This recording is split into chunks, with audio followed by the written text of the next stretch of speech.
Hello and welcome everyone to एस्पोनोटेक channel. तो आज का वीडियो में हम लोग चर्चा करने वाले हैं साइक्लोन इयास के बारे में, जो कि आप सभी जानते हैं कि बे ऑफ बंगाल में ओरिजिनेट हुआ है।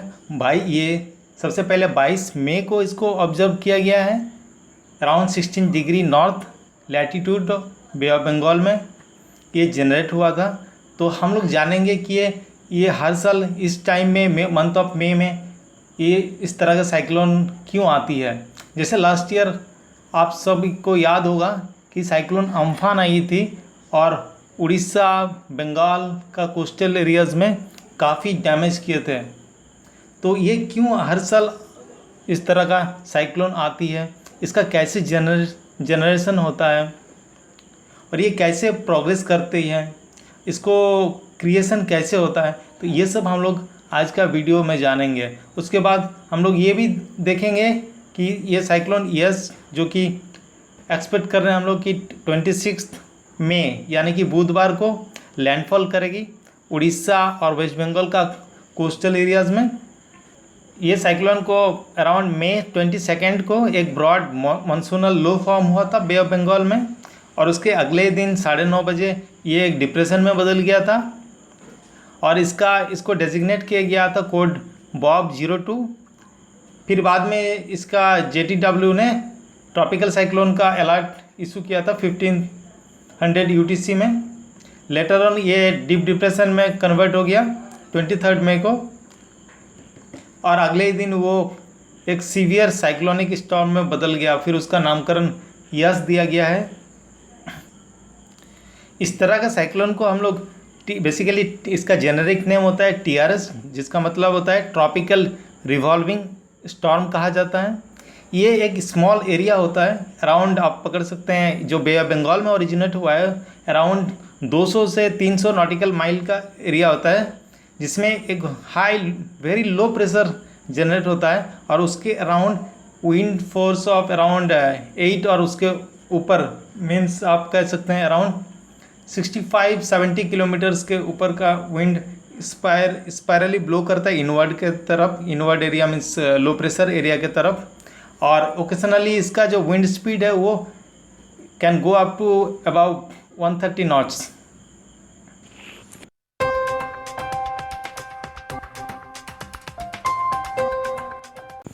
सबसे पहले आपको समझना पड़ेगा कि ट्रॉपिकल साइक्लोन जो कि है वो आपका ओरिजिन होता है जो वर्ल्ड का ट्रॉपिकल रीजन है। तो ट्रॉपिकल रीजन जो है वो आपका इक्वेटर और Tropic of Cancer in the northern hemisphere और ट्रॉपिक ऑफ कैप्रिकॉर्न जो कि है सदर्न हेमिस्फीयर में, इसके बीच में होता है। ट्रॉपिकल साइक्लोन्स जो कि है वो डिफरेंट नामों से जाना जाता है डिपेंडिंग अपॉन द वो कि कौन सी रीजन में। जैसे कि इंडियन ओशन रीजन में ट्रॉपिकल साइक्लोन्स को जस्ट सिंपली साइक्लोन के नाम से जाना जाता है। वही उसको आपका जब साउथ चाइना सी में उसको टाइफून कहा जाता है, और वही वेस्टर्न ऑस्ट्रेलिया में उसे विली विली से जाना जाता है, और साउथ अमेरिका में इसे हरिकन कहा जाता है। क्योंकि ये सारी चीज़ एक ही तरह के एक ही फॉर्म में एक ही प्रोसेस से जनरेट होती है, तो सिमिलर टाइप ऑफ साइक्लोन्स है। क्योंकि ये जो ट्रॉपिकल रीजन है ये सबसे ज़्यादा हीट रिसीव करती है सन से, डायरेक्ट हीट मिलता है, तो सबसे ज़्यादा वार्म इसी एरियाज़ में होता है इक्वेटर के आसपास। और जहाँ पे आपका वार्म होता है जो एरिया जहाँ पे सबसे ज़्यादा सन का रोशनी पड़ती है वो ज़्यादा वार्म अप होता है। तो वार्म अप होने के कारण क्या होता है, वहाँ पे लो प्रेशर का क्रिएशन होता है, और यही कारण है जिसके कारण कि ट्रॉपिकल एरियाज में सबसे ज़्यादा लो प्रेशर क्रिएट होता है।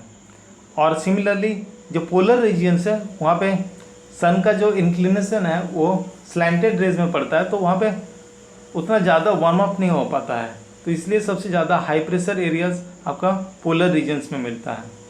और इसके वजह से क्या होता है, जो एयर का मूवमेंट है वो हर समय हाई प्रेशर एरिया से लो प्रेशर एरियाज में जाती है। प्रेशर ग्रेडियंट फोर्स भी कहते हैं। और जो दूसरा फैक्टर आता है इसमें वो है कोरियोलिस फोर्स। कोरियोलिस फोर्स का जन्म होता है जो अर्थ का रोटेशन है जो कि वेस्ट से ईस्ट मूव करती है, उसके वजह से ये कोरियलिस फोर्स जनरेट होती है, जो कि ये जो विंड का जो मूवमेंट है विंड का उसको इन्फ्लुएंस करती है। That is because of the rotation of the earth. और सब आप सब जानते हैं जैसे कि हमारा अर्थ का जो है इक्वेटर रीजन में वो सबसे ज़्यादा चौड़ा है, तो वहाँ पे वो स्पीड सबसे ज़्यादा है, और जो पोलर रीजन है वहाँ पे स्पीड कम रहती है रोटेशन का।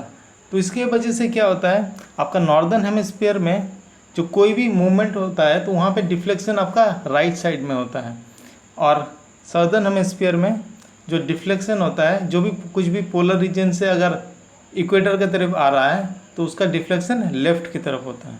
साइक्लोन फॉर्मेशन जो है ये बेसिकली 3 स्टेजेस में होती है।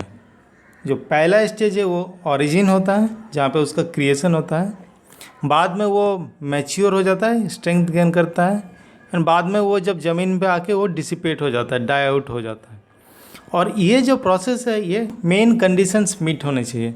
सबसे पहला एक तो लार्ज ओशन एरिया होना चाहिए, और जिसका temperature for a long period of time around 26.5 degree centigrade से ऊपर होना चाहिए। और ज़रूरत होता है लो ऑल्टीट्यूड वार्म एयर ज़रूरत होता है, जो कि सी सरफेस के ऊपर वार्म होके वो ऊपर की तरफ राइज अप हो जाता है।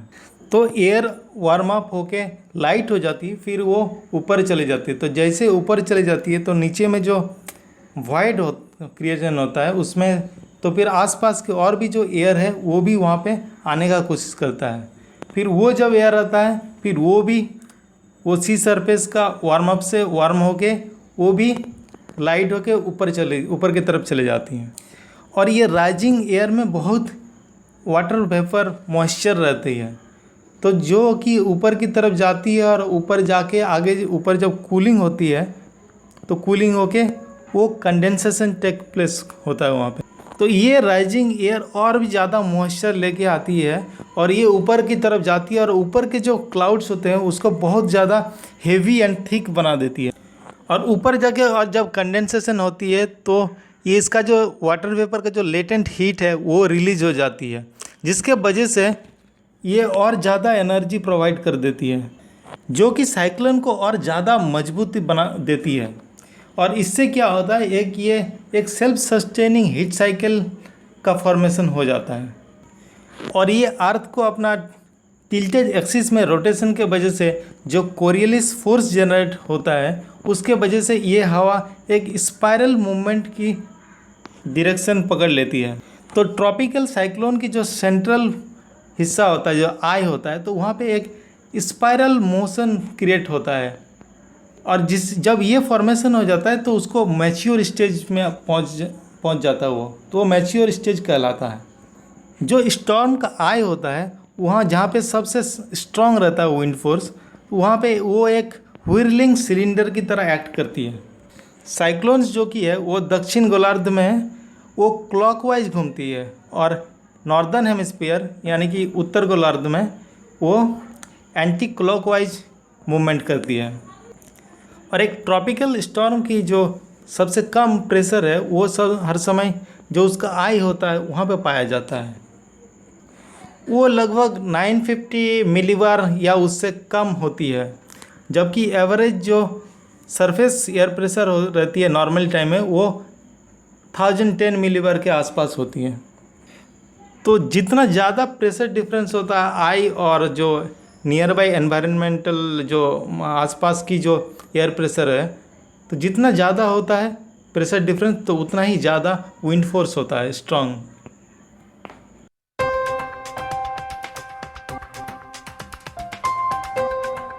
तो आइए हम लोग देखते हैं कि very severe cyclonic storm yes की अगले कुछ दिनों तक कैसा मूवमेंट रहता है, और ये कौन कौन सी एरियाज़ है जो कि ये साइक्लोन की हाई अलर्ट पे है।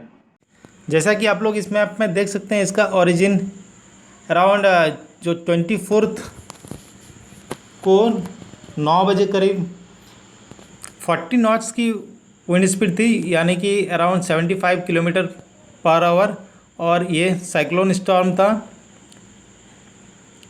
अभी ये 25 तारीख को ये 60 नॉट्स यानी कि 110 किलोमीटर पर आवर की रफ्तार पकड़ लेती है और ये सीवियर साइक्लोन स्टॉर्म में बदल जाती है।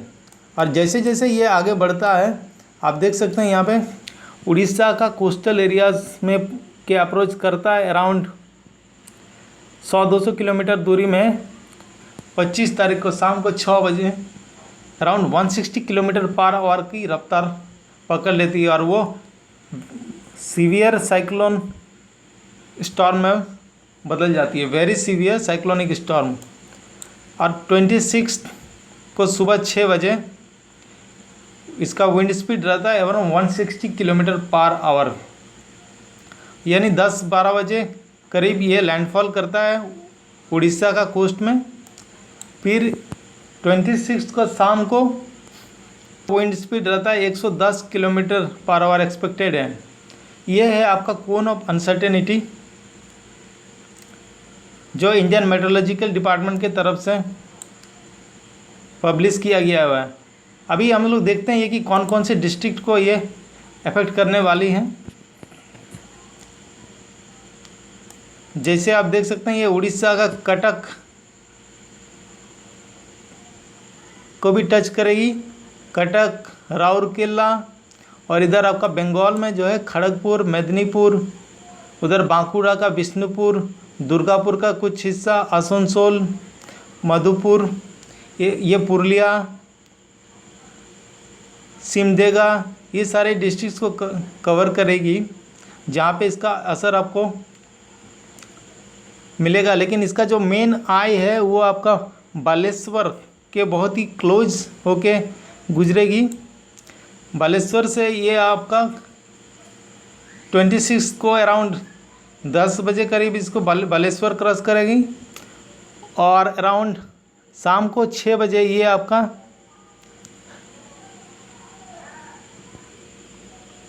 राजरंगपुर क्रॉस करेगी और जमशेदपुर को मिडनाइट, जमशेदपुर मीन्स अराउंड 26 को जो मिडनाइट है, मिडनाइट के बाद मीन्स 27 अर्ली मॉर्निंग को ये जमशेदपुर पहुंचेगी। तब तक इसका स्ट्रेंथ काफ़ी वीक हो चुका होगा, लेकिन फिर भी अराउंड आपका 70-80 किलोमीटर पर आवर की स्पीड रहेगी विंड्स का। तो आशा करता हूं कि ये वीडियो आप सबको अच्छा लगा। प्लीज़ IMD के वार्निंग से अपडेटेड रहिए एंड प्लीज़ अपने आसपास के सेफ्टी को ध्यान दीजिए एंड घरों से बाहर ना निकले साइक्लोन के time. And wishing everyone for safety. Please like, share and subscribe our channel. Thank you.